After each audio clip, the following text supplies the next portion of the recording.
दो संख्याएं, ठीक है, दो संख्याएं हमारी कौन सी है, 3 और 4, यानी 3:4 के अनुपात में है तथा उनका लासा यानी एलसीएम लेना है हमें 48 है।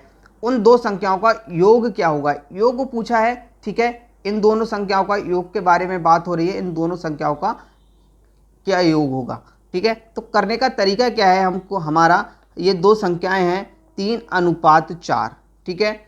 अब क्या है, इसका लासा क्या दिया गया है तथा उसका लासा है, ठीक है, 48 लासा है, तो 48 लासा है, ठीक है, यानी एलसीएम है हमारा 48। अब जब हम इनका एलसीएम लेंगे तो ये 12 हो जाएगा, ठीक है। जब ये 12 हो जाएगा तो हम इस 12 को इससे डिवाइड कर देंगे, और जब डिवाइड करेंगे तो ये 4 बारी में जाएगा, ठीक है। 4 बारी में जाने के बाद हमें करना क्या है, पूछा गया है उन दो संख्याओं का योग बताइए। जब योग पूछा गया है तो इन दोनों संख्याओं का हम योग करेंगे, तो इन दोनों संख्याओं का योग कितना हो जाएगा, 7, ठीक है, 7 हो जाएगा।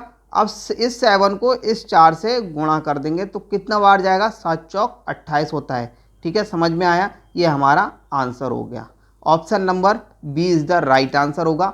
समझ में आया हो तो दोस्तों चैनल को सब्सक्राइब कर लीजिए। चलिए नेक्स्ट क्वेश्चन की तरफ बढ़ते हैं। 4/3/3.5 अनुपात 2/5 का अनुपात उतना ही होगा, कितना होगा, जितना ऑप्शन में दिया है, ठीक है। क्वेश्चन को हम इसी तरीके में करने के लिए हम क्या लिखेंगे, 7.2 लिखेंगे। इसको हम 3.5 है, इसको हम 7.2 लिख देंगे, यानी 7/2 लिख देंगे। अब तरीका क्या है, अब इसको हम 4 लेंगे और 4 को 7/2 कर देंगे और अनुपात और 2/5, ठीक है, इतना लिख दिया। अब इतना लिखने के बाद हम इसको ऐसे भी सरल कर सकते हैं, ठीक है, 2/2 ब्रैकेट में 7/2, ठीक है। अब फिर अनुपात 2.5 2/5 लिख दिया। अब करना क्या है, हमें इस 2 से इस 2 को काट लिया तो बचेगा हमारे पास 2 केवल, ठीक है। तो अब हम इसको कैसे लिख सकते हैं, अब हम इसको लिख सकते हैं केवल 2/7, ठीक है, 2/7 लिखेंगे तो अब हमारे पास आया 2 और 5, 2/5, तो ठीक है, 2 हमने यहाँ पर 5 लिखी। अब करना क्या है, अब हम इसको इससे काट देंगे तो 3 बारी में जाएगा, वो सॉरी 2 बार में जाएगा।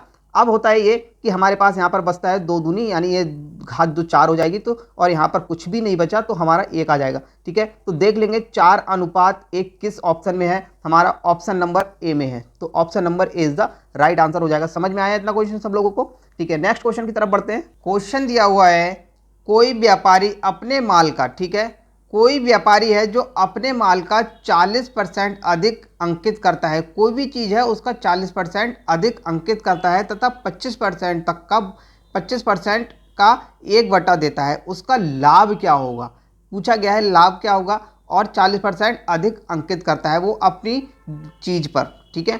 तो अब देखिए इसको करने का आंसर क्या है, हम मान लेते हैं किसी भी चीज़ का मूल्य क्या होता है, यानी अंकित मूल्य मान लीजिए 100 रुपये है, ठीक है, 100 रुपये है, 100 रुपये रेट है। अब करना क्या है हमें, जब हम ये 40% अधिक करता है तो वो 140 हो जाएगा, 40% अधिक करेगा किसी चीज़ पर तो वो 40% 140 हो जाएगा। अब 140 पर, ठीक है, वो 140 पर लिखता है 25% का 1/बटा देता है, यानी 25% का कितना देता है, 1/बटा देता है। अब करना क्या है हमें, देखिए करना ये है कि जब हमें 140 को, ठीक है, 140 को जब हम इसमें माइनस करेंगे, 25% जब माइनस करेंगे तो कितना रह जाएगा, 75% रह जाएगा, ठीक है। तो हम इस 75 को इस 100 से काट देंगे, ये हमारा जाएगा 4 बार में जाएगा, ठीक है।